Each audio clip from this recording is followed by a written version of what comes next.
Hello friends, कैसे हैं आप लोग। आज हम लोग पढ़ेंगे डीएमटी यानी डिप्लोमा इन मीट टेक्नोलॉजी, जिसमें आज हम लोग पढ़ेंगे बीपीवीआई 027 के खंड 1 में इकाई 4 परिष्करण और पोल्ट्री उप उत्पाद, जिसमें आज हम आपके लिए लेकर आए हैं सतत कम तापमान शुष्क परिष्करण। तो वीडियो स्टार्ट करने से पहले जो भी फ्रेंड्स हमारे चैनल पे नए आए हैं कृपया चैनल को सब्सक्राइब कर ले और बेल आइकन को प्रेस कर दे, ताकि जो भी लेटेस्ट वीडियो हमारे चैनल पे आए वो सबसे पहले आपको मिल सके। तो आइए ज्यादा टाइम को ना किल करते हुए चलते हैं अपने टॉपिक पर। परिष्करण और पोल्ट्री उप उत्पाद में सतत कम तापमान शुष्क परिष्करण। तो आइए वीडियो के स्टार्ट करते हैं। सतत कम तापमान शुष्क परिष्करण का उपयोग बेहतर गुणवत्ता की वसा के उत्पादन के लिए किया जाता है। इस पद्धति में सतत आधार पर तापन पृथक्करण और शीतन किया जाता है और इसे सामान्यतः एक आदर्श प्रक्रिया माना जाता है। इस प्रक्रिया में निम्नलिखित चरण सम्मिलित हैं, जिसमें कच्चे माल का कीमा बनाना, सजीव वाष्प का 90 डिग्री सेल्सियस पर अंतःक्षेपण करके उसे पिघलाना, डिकांटर सेंट्रीफ्यूज में द्रव वसा से ठोसों का सतत पृथक्करण, आगे तापन अपेंद्रीकरण, प्लेट हीट एक्सचेंजर में ठोसीकरण बिंदु से कम पर शीतन। वसा के परिष्करण में मुख्य रूप से इस बात पर ध्यान रखा जाता है कि वसा का एंजाइम लाइपेज की क्रिया द्वारा 40 to 90 डिग्री सेल्सियस पर सक्रिय हो जाता है।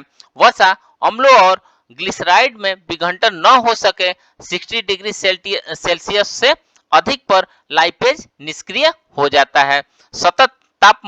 सतत कम तापमान पद्धति इस क्रिया का उपयोग करती है और साथ ही अवांछित रासायनिक सक्रियता, दहन, ऑक्सीकरण और दुर्गंध को कम करती है। इस प्रक्रिया में शुष्क बैच परिष्करण की अपेक्षा कम फर्श क्षेत्रफल और श्रम की आवश्यकता होती है।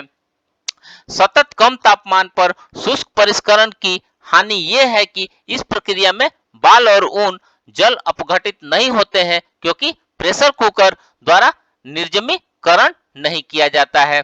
आइए नेक्स्ट देखते हैं पशु वसा का परिष्करण। पशु वसा कार्कस का एक प्रमुख अवयव होता है। इसकी मात्रा कार्कस में जल की मात्रा से संबंध होती है। वसा की मात्रा बधिया पशु के कार्कस वजन की 18 to 30% और औसत जीवित पशु के सजीव भार के 12 से 20% होती है। खाद्य पशुओं और पक्षियों से वसा उनका वध करने के बाद प्राप्त होती है। ये खाद्य और अखाद्य दोनों प्रकार की होती है।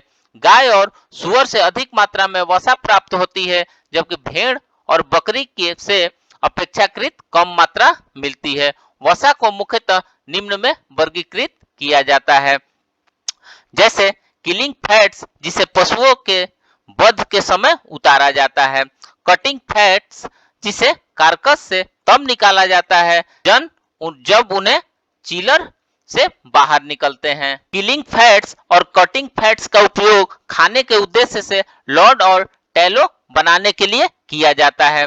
अखाद्य वसा को मृत और रोगी पशुओं और कार्कस के नॉन प्राइम भागों से प्राप्त किया जाता है। अधिकांश मामलों में वसा ऊतक को पकाया या कम तापमान पर उद्भासित किया जाता है और इस प्रकार वसा प्राथमिक रूप से वसा कोशिकाओं के भौतिक विदारण द्वारा मुक्त होते हैं। आइए नेक्स्ट देखते हैं वाष्प परिष्करण प्रक्रिया।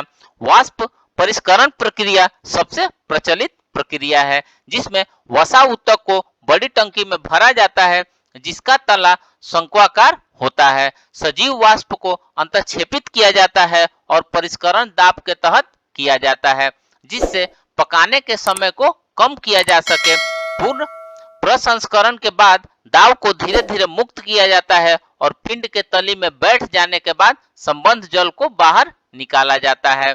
वसा का शुष्क परिष्करण लगभग पूरी अखाद्य टैलो और ग्रीज को शुष्क परिष्करण प्रक्रिया द्वारा निर्मित किया जाता है। इस प्रक्रिया में वसा ऊतक को क्षैतिज वाष्प जैकेट युक्त सिलेंडर में भरा जाता है, जिसमें आंतरिक ब्लेडों का सेट केंद्रीय अक्ष से घूमता है और भित्तियों को लगभग स्पर्श करता है। फिर वसा को बढ़े दाब, वायुमंडलीय दाब अथवा निर्वात के तहत पकाया जाता है। पकी सामग्री को छलनी में डालकर क्रैकलिंग को निकाल दिया जाता है। इस प्रकार पृथक और एकत्रित की गई वसा का उपयोग टेक्निकल फैट के रूप में किया जाता है। दूसरी विधियां जिनका उपयोग सामान्यतः शुष्क परिष्करण प्रक्रिया के विकल्प के रूप में किया जाता है वे हैं खुली केतली, द्रस यानी ड्रिप और कास्टिक परिष्करण प्रक्रिया। टैलो और लार्ड, जिसके बारे में अभी हम पढ़ेंगे। टैलो का अर्थ गाय और भेड़ की परिष्कृत चर्बी से है, जबकि लार्ड सुअर की चर्बी को कहते हैं। वह पशु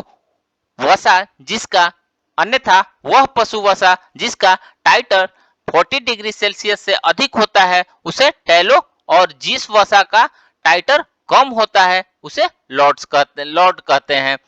टाइटर वह तापमान है जिस पर वसा ठोसीकृत होती है। इसका अभिप्राय टैलो की मृदुता या कठोरता से होता है। अखाद्य टैलो और ग्रीज का उपयोग पशु या पोल्ट्री चारे में उच्च ऊर्जा योगज के रूप में किया जाता है। ये धूल को कम करके रंग और गठन को बेहतर बनाते हैं, पशु चारे के स्वाद को बढ़ाते हैं।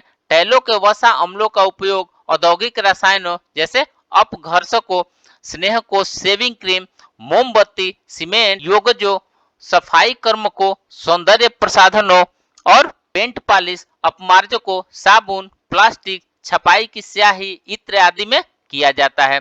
खाद्य टैलो और लार्ड का उपयोग ओलियो, मार्जेरीन और पकाने की तेल के रूप में किया जाता है। तो फ्रेंड्स, इस प्रकार से आज हमने परिष्करण और पोल्ट्री उत्पाद में सतत कम तापमान शुष्क परिष्करण के बारे में पढ़ा। तो मिलते हैं एक नए वीडियो के साथ में, तब तक से हमारे चैनल पे बने रहिए। धन्यवाद।